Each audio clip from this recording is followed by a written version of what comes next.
Pre-Calculus, Chapter 8, Section 4, Vectors in 3 Dimensions. There's really 2 parts to this section. The first part, we're going to talk about how to plot a point in 3 dimensions and things like line segments and midpoints and so forth. And then we're going to talk about vectors in 3 dimensions.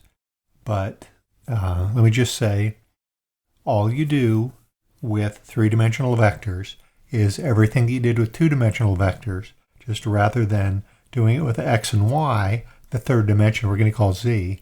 So rather than having an ordered pair of x, y, you get an ordered triplet x, y, z. Or if you're Canadian, x, y, z. Okay, so previously in this chapter, good news, we're not going back to section 1 and making you geometrically find angles between 2 vectors in 3 dimensions. That would just be crazy. We're going to let you use algebra and trigonometry to do that.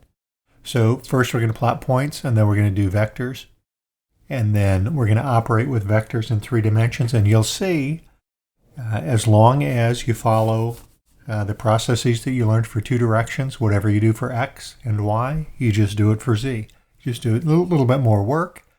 And it's harder to picture on a piece of paper, but it is not algebraically or mathematically much different. So 3-dimensional coordinate system, x, y, z, because you're adding that z axis. And imagine, if you will, if you draw on a sheet of paper x, y coordinates, if you wanted to put that in 3 dimensions, hold a pencil straight up, going through the origin at 90 degrees to both the x and the y. We'll call that the z-axis. You can imagine above the sheet of paper, there are 4 quadrants where z is positive, and below the sheet of paper, there are 4 quadrants where z is negative. 4 plus 4 is 8, so you now have octants rather than quadrants. And the ordered triple. Okay, so plotting in 3 dimensions. You have an x, a y, and a z, and how you draw it will determine what your answers look like. And I recommend that you draw your x, y, z the same way that the book does. There are many ways to draw it. This is not the way I drew it when I was learning 3 dimensions, but the book does it this way. So what you would normally think is the x-axis is the y-axis. What you would normally think as the y-axis is the z-axis.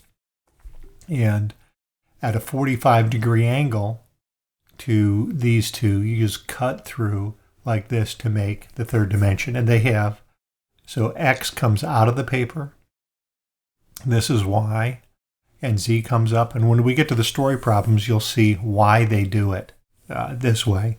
Because y will be north, x will be east-west, and then z will be up-down.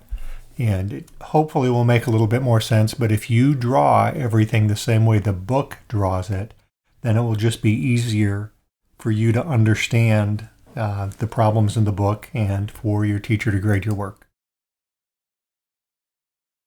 Okay, so the first thing you do when you plot that point, I guess I didn't plot the previous point, that's okay. So you go find your xy point and then go up from there. So in this case, x is -1, so you go back 1. Y is -5, you go over 5. And you draw a little parallelogram to see where that is. And then from that point, you go up 2, put your dot, and label it with your ordered triplet. So when plotting a point, draw x, y, z, label x, y, z. And because y is here, x is here, and z is here, you always label the positive end of the axis. So x coming out this way is positive, x going back that way is negative. That's how you get the -1, -5, and then you go up to 2. Fairly straightforward, but also very weird. I'm going to give you a shot to figure this one out. The point -4, 3, -1.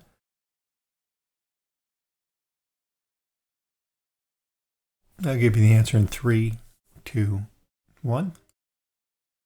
Okay, can't be A because x is +4.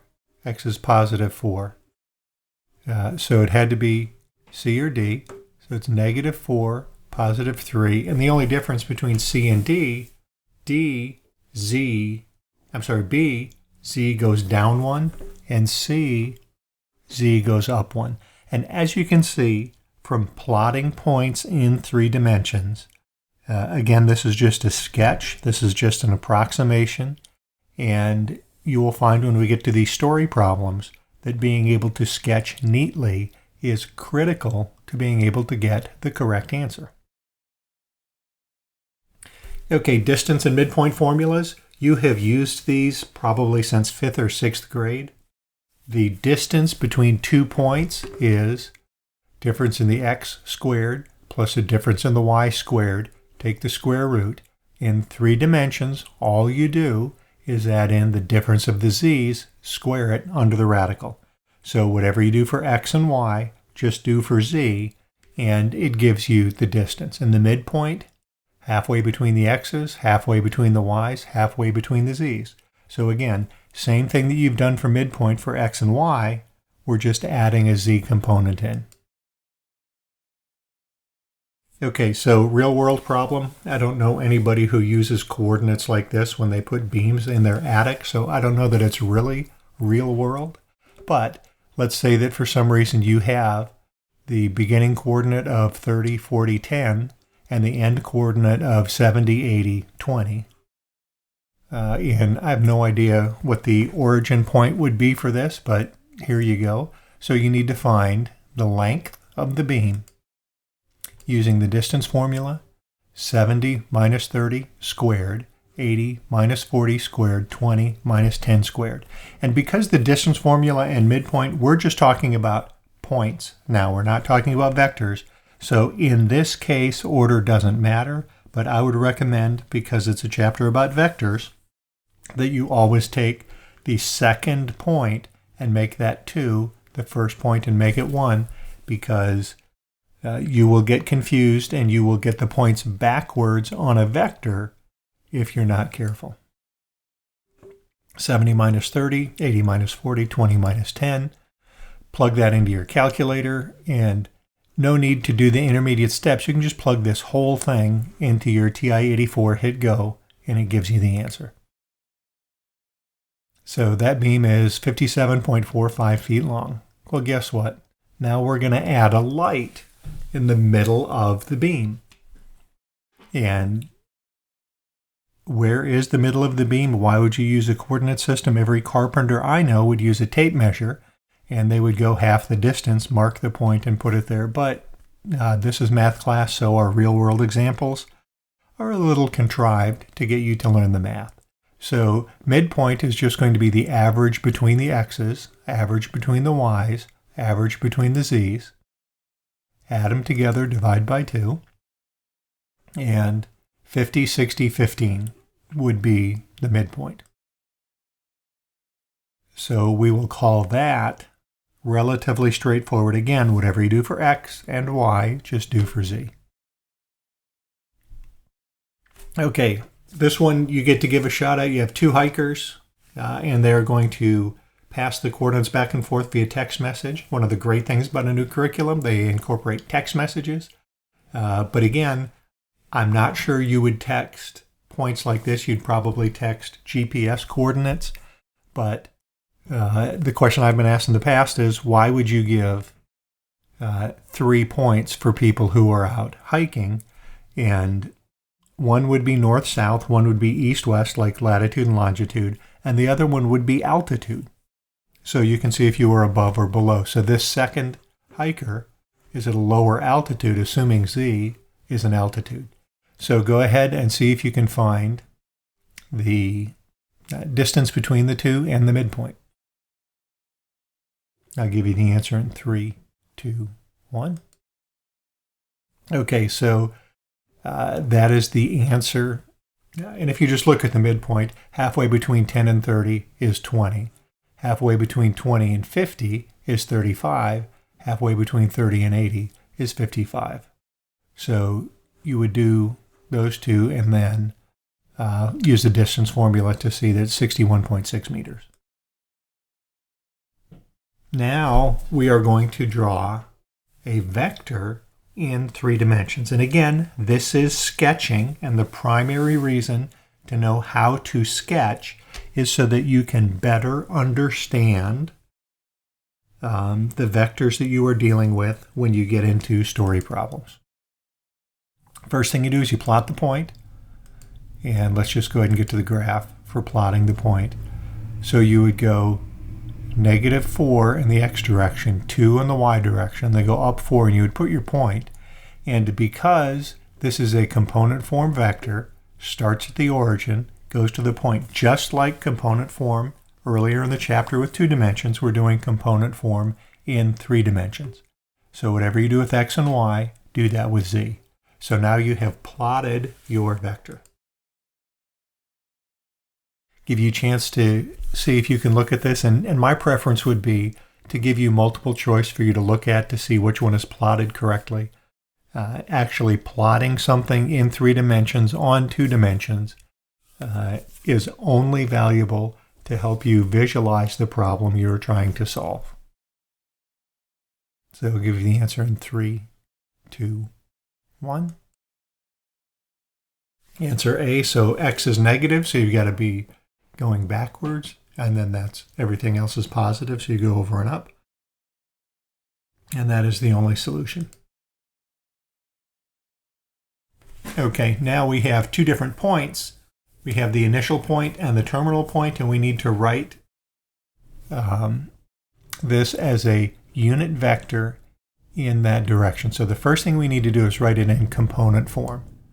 So component form is going to be x2 minus x1, y2 minus y1, z2 minus z1, or 1 minus 3, 5 minus -2, -3 minus 1. So let's go ahead and do that. So in component form, the vector is -2, 7, -2. And we are told we need to find a unit vector in the direction of AB. So we need to find the magnitude of the unit vector. Now, finding the magnitude it would be just like using the distance formula, except the advantage of a component form vector, it ends at the point -2, 7, -2, but it starts at the point 0, 0, 0. So if it starts at 0, 0, 0, it's -2 minus 0 squared. 7 minus 0 squared. -2 minus 0 squared. So once you write something in component form, as you saw earlier in the chapter, it's very easy to apply these formulas. And because it's 3 dimensions, you've got z that you need to add into your equations. So the unit vector has to go the direction of AB but have a magnitude of 1. So it's the vector divided by the magnitude of the vector. Magnitude of the vector is square root of 57. And in this case, you have to rationalize your denominator because that's the final answer to the question. If you were using one of these expressions to do an inverse trig function like we did earlier in the chapter, you would not need to rationalize it before you put it into your calculator. And I may actually do a video on how to use your calculators to just get to your final equation and plug it in. As a matter of fact, I'm going to do that later in this video. I just decided, so we're going to do that. Okay, so there's your unit vector in the direction of AB.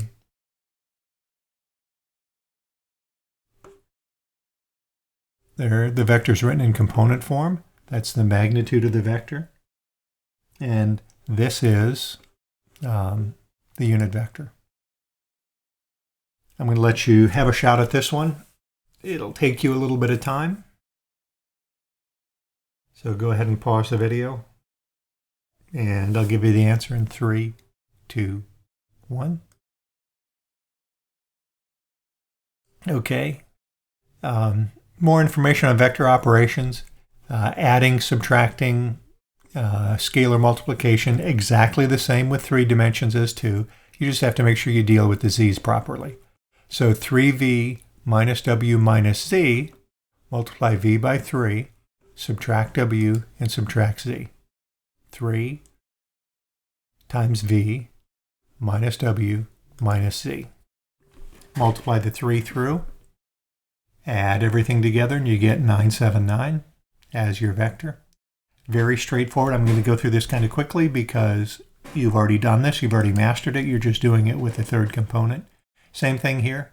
negative v plus 2w plus 3z.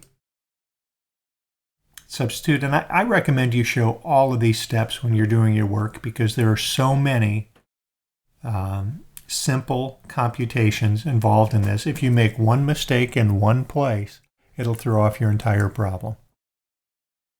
So multiply through your constants, add everything together, and you get the answer of negative 13, 16, negative 9. I'll let you give this one a shot. I'll give you the answer in 3, 2, 1. There you go. If you didn't get that, go ahead and talk with your teacher to see where you may have made a calculation error. Okay, now we're going to look at real-world story problem application. This is the sort of thing that you would have an experience doing. So fire a rocket, and it is 80 degrees above the horizon, headed straight south. So climbing at an angle of 80 degrees relative to the horizon, 100 meters per second, and the wind is blowing from south 52 degrees west. So that's south 52 degrees west. So as a vector, it is 38 degrees from east. So that would be east 38 degrees north, or north 52 degrees west. I hope I didn't confuse you with that, but here is the diagram. And I would not draw the three-dimensional diagram. I would draw two-dimensional diagrams. So this is the first one I would draw. So this is north-south, up-down. North-south is Y, up-down is Z. So if you're doing that, they used IJK here as well. So just like you did IJ when you broke your vector down, IJK is if you have a three-dimensional vector. I have never actually used IJK in real life other than teaching this class. So component form vectors, probably more realistic. I have used I and J in 2 dimensions, but not IJK in 3. So our first vector is 0, negative 100 cosine 80, and the reason it's negative is because it's going south, so it's going in a negative direction. So you need to make sure you know where you are, and that's why sketching the graph is so important. So negative cosine 80, 100 cosine 80, and they punched it in here, and I'm going to show you an example with the calculator, how to go through and do this without simplifying until you get to the final answer. Okay, so here is your wind, which is at 5 meters per second, miles. I don't remember what the units are, 5. And this angle is 38 degrees. So it's 5 sine 38, 5 cosine 38. And if you happen to draw this angle, which was 52, then you would just adjust accordingly. That's why it's critical to be able to draw your vectors so that you make the right triangles. So 5 cosine 38, 5 sine 38, 0. And again, they punch it into the calculator and round it. Now that you have your 2 vectors, you simply add them together. Very straightforward. You just add them together. And then they turn it into IJK. Only do that if the problem asks you to do it in IJK or it gives you information. In IJK, by convention, whatever format the question is in, that's the format you put the answer in. If it doesn't specify, use the format easiest for you, and normally that is component form. And there is your answer. Okay, we've got another rocket problem, and this one I'm going to work out for you, and I'm going to show you how I would do it, and then I'll show you how I would plug it into my calculator. Here is our problem, and I brought in this diagram just to show you up, down, north, south, east, west. That is from the previous example. So let's first look at up and north. We have a rocket magnitude of 150 miles per hour, 85 degrees relative to the horizon. So we'll put it up like that. And I'm going to label it in a second. I want to draw another vector here. The wind is blowing from the northwest at 5 miles per hour. So from the northwest at 5 miles per hour means it's going to be blowing southeast at 5 miles per hour. Okay, so you ask yourself, well, if it's from the northwest, what's the angle? It doesn't give it to me. Well, because it's the northwest, it's 45 degrees. That means it's halfway between north and west. So you got a 45-degree angle, and then over here, you got an 85-degree angle. So let's look at our vector. It's going to be 0 in the x direction. In the y direction, which is north, it's going to be 150 cosine 85 degrees. And then up is going to be 150 sine 85 degrees. And then up here, the wind, W, is going to be 5 cosine 45 degrees, 5 sine 45 degrees, and 0. And the fact that I use cosine and sine really doesn't matter. We use cosine 45, sine 45. It's a square root of 2 over 2.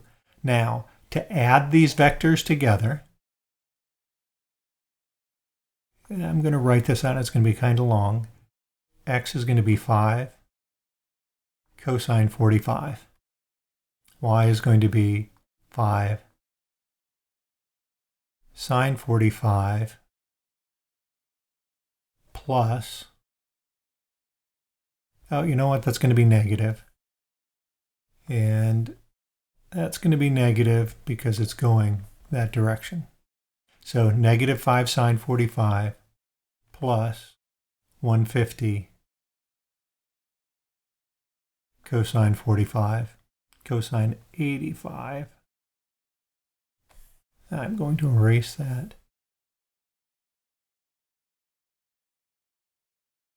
150 cosine 85. And then the z component is going to be 150 sine 85. Okay, now I'm going to pull up a calculator and show you how that works. Here is my handy dandy TI-84 calculator. This is the CE emulator. So we're going to start with 5 cosine 45. And so our first part is going to be 3.54. Second part, let me go ahead and we'll do 150 cosine 85 minus 5 sine 45 and get 9.54. And then for our last one, it'll be 150 sine 85. And you get 149.43. Okay, so let's check and see if we have an answer that gives us that same value.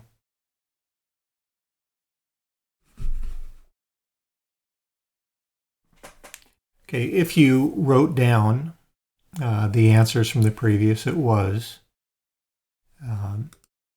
answer B, 3.54, 9.54, 149.43, and that would be miles per hour. So I hope you see how that was relatively straightforward if you stayed organized, drew an organized set of vectors to help you finish up and get the right answer.